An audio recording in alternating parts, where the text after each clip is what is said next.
Gilgal is a place where they are preparing for battle against the Philistines. And it says this, Saul remained at Gilgal, and all the troops were with him and were quaking with fear. He waited 7 days, the time set by Samuel, but Samuel did not come to Gilgal. And Saul's men began to scatter. So he said, "Bring me the burnt offering and the fellowship offering." And Saul offered up the burnt offering.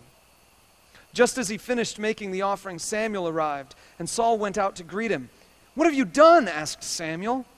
Saul replied, "When I saw that the men were scattering and that you did not come at the set time, and that the Philistines were assembling at Michmash, I thought, now the Philistines will come down against me at Gilgal, and I've not sought the Lord's favor.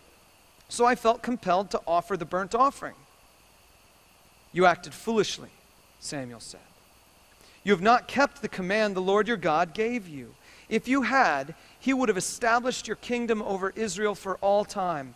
But now your kingdom will not endure.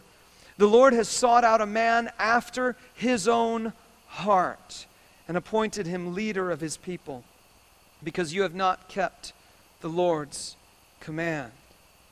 See, what Saul was doing is he was playing the religious game. Before we go to war, we have to give an offering to God. And so Saul says, if there's no prophet here to give that offering, I'm going to do it myself, because that's what the religious thing to do is. That's what the ritual is to do. We give an offering before we go to war. And so he gives the offering, and Samuel comes and he says, "You're missing the boat on this.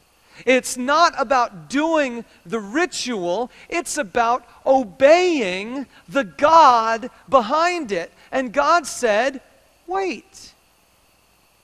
Just wait." I think so often we get ourselves wrapped up in the doing of the religious things that we forget to just wait. And sometimes quiet our hearts and just be still and be in God's presence. Because see, what he wants is he wants our heart. But he also wants our heart to be involved in our obedience. You see, God says here to Saul, "You did not obey the Lord's command, and so I'm going to find another who's after my own heart." The passage in 1 Samuel 15 is basically the same story. In that story, God gave Saul a command. And instead of doing that command all the way, Saul sort of did it halfway and then claimed that he had saved some of the plunder from the battle for another religious sacrifice. And Samuel said, "That's it. We're done. If you're not going to obey God, you're out. I've rejected you as king."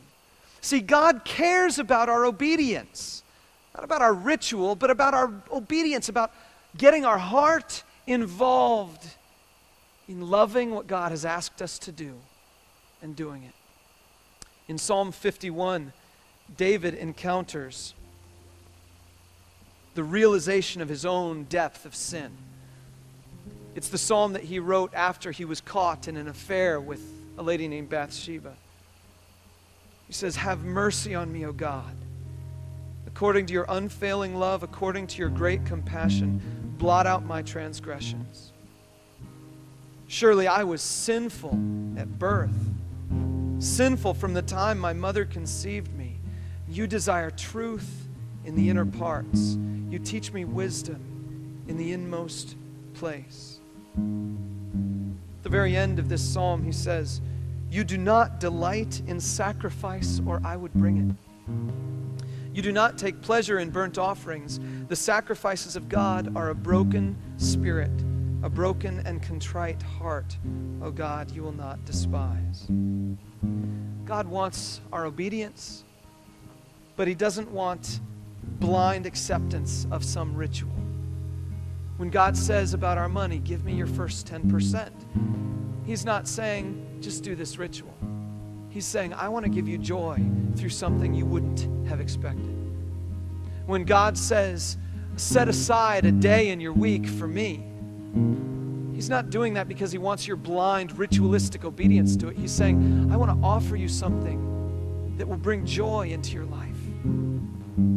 When he gives us his commands, he wants us to obey them, not from a sense of ritual, but from a sense of life.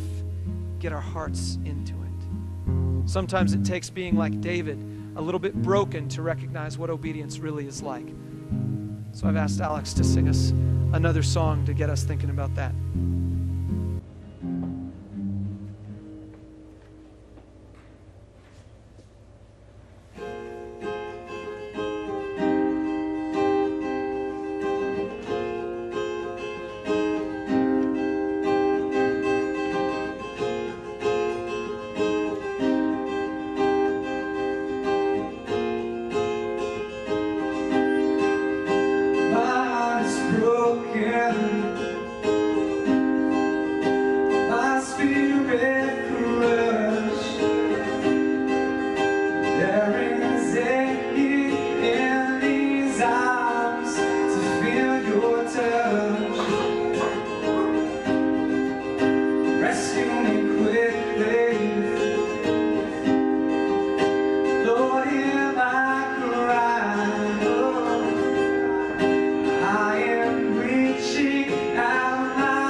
There is a need in these arms to feel your touch.